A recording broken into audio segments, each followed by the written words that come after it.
السلام علیکم ورحمۃ اللہ وبرکاتہ۔ ریڈیو HRDF میں آپ کا استقبال ہے۔ عبداللہ بن مبارک فضیل بن عیاض کے شاگردوں میں سے ہیں اور بہت قریبی دوست بھی ہیں۔ وہ دونوں بہت بڑے زاہد تھے۔ عبداللہ بن مبارک کے بارے میں آتا ہے کہ وہ 6 مہینے درس و تدریس میں گزارتے اور 6 مہینے جہاد کرتے ہوئے گزار دیتے۔ ایک مرتبہ عبداللہ بن مبارک جہاد کے لیے نکلے تو دوسری جانب فضیل بن عیاض عبادت کرنے کے لیے حرم کی جانب روانہ ہو گئے۔ حرم میں وقت گزارتے وقت فضیل بن عیاض کے دل میں عبداللہ بن مبارک سے ملاقات کرنے کی خواہش پیدا ہوئی۔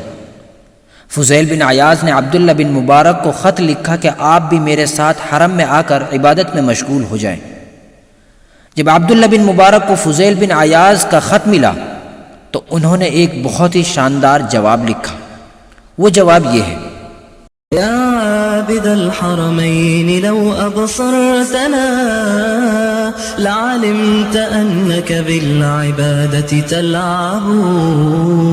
من كان يخضب خده بدموعه فنحورنا بدمائنا تتخضب.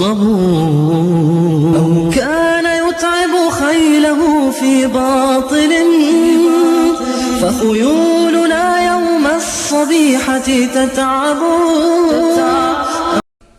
يا عابد الحرمين لو أبصرتنا لعلمت أنك في العبادة تلعب. اے مکہ اور مدینہ میں عبادت کرنے والے، عابد الحرمین کے نام سے مشہور اے میرے دوست، اگر آپ ہم مجاہدین کو دیکھ لیں تو آپ خود ہی جان لیں گے کہ آپ جس عبادت میں مصروف ہیں وہ کھیل ہے۔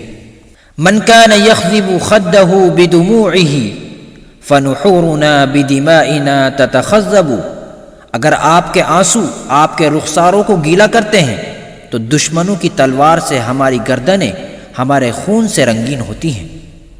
او كان يتعب خيله في باطل فخيولنا يوم الصبيحة تتعب.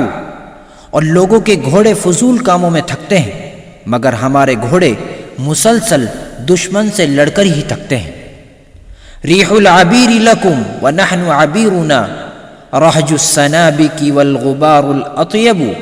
عنبر و زعفران کی خوشبو آپ کو مبارک ہو، جبکہ ہماری خوشبو تو گھوڑوں کے کھروں سے اڑنے والی مٹی اور اللہ تعالیٰ کے راستے کا پاک غبار ہے۔